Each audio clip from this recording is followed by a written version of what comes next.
Roll up your sleeves to supersize and grow your business. Sharon Horne-Ellstrom here, and our idiom today is to roll up your sleeves.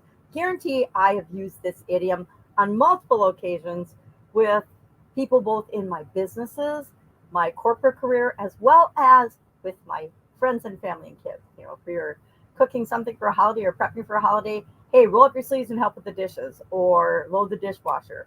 Roll up your sleeves and help me in the kitchen get things ready for our meal, because we usually roll up our sleeves when we're getting ready to do some work. So it means that we're prepared to work or get in a fight or fight for something, both which apply to growing and building and supersizing our business.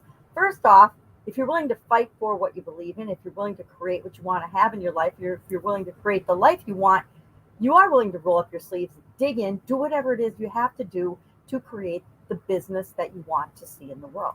So I found a list of 13 secrets to grow your business, and I want to share those. I need to grab my magnifying glass so I can see what I'm doing, but just 13 tips, and I would agree with the vast majority of these because I've had experience with all of them or not doing them, which created uh, drama or stress in my businesses and in my life.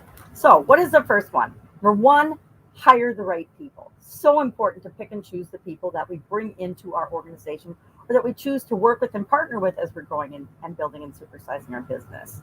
Number two, focus on established revenue streams. I've said this so many times. If you've got something that's working, keep on doing it. Do more of it. Find ways to serve other people with it. But keep those revenue streams that are already in place going while you add and find different ways of adding alternate more revenue streams, because I'm a firm believer in multiple streams of income. Number three, reduce your risks. This means having things like insurance or doing your homework and your research before you make choices and decisions to do things in your business. Turns out that theft of employee data, uh, customer records, and product designs are the three most common things uh, stolen or taken from small businesses. And some insurance covers those things, some insurance doesn't. So make sure that you are covered in the areas that you need. Also, make sure that you have things like flood insurance or catastrophe insurance. It doesn't cost that much more to have a rider that covers you for everything uh, versus, and there's probably pandemic insurance now. I'm not sure because I'm not looking for pandemic insurance, but I would suspect that some smart insurance companies are now finding ways to offer pandemic insurance to people or other things like that.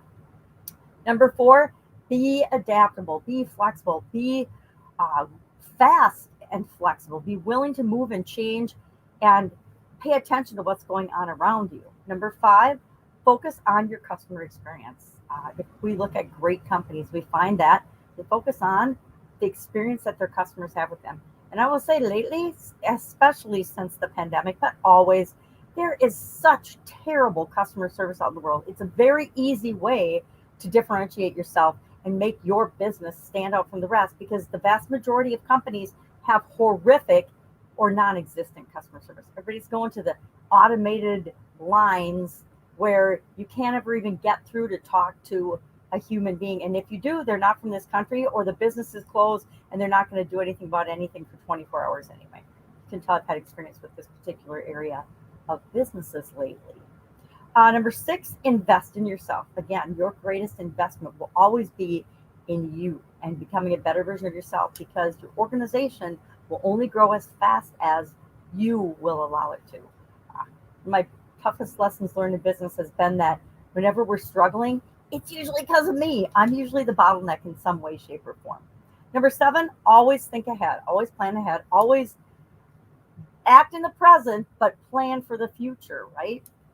Number eight, boost your customer service. Always, again, I've got a lot to say about that one. Number nine, focus on social media. Uh, the days of ignoring social media and not having a presence online are gone, long since gone, especially since the pandemic. 10, attend networking events. Make sure you're out there in the world and people know who you are and see you. Number 11, practice corporate social responsibility, and you define this for yourself.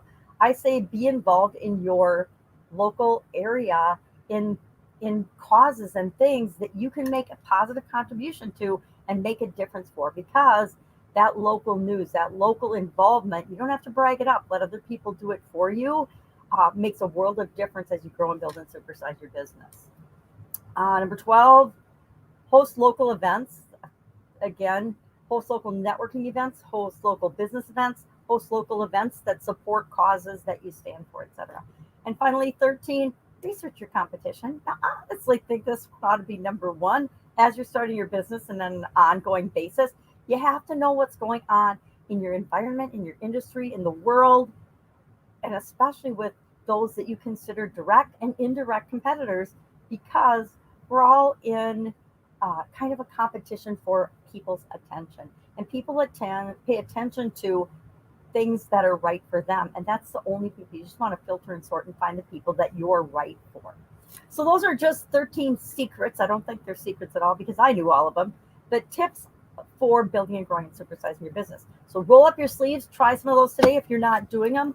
And I will, of course, be with you tomorrow with another business idiom. Maybe it's not a business idiom. Goals this year is the focus of our annual challenge. So I'm trying to find a goal that ties into the topic of the day's challenge. And today's topic is the goal framework tiered goals. All right. Have an awesome day. I will, of course, be with you tomorrow.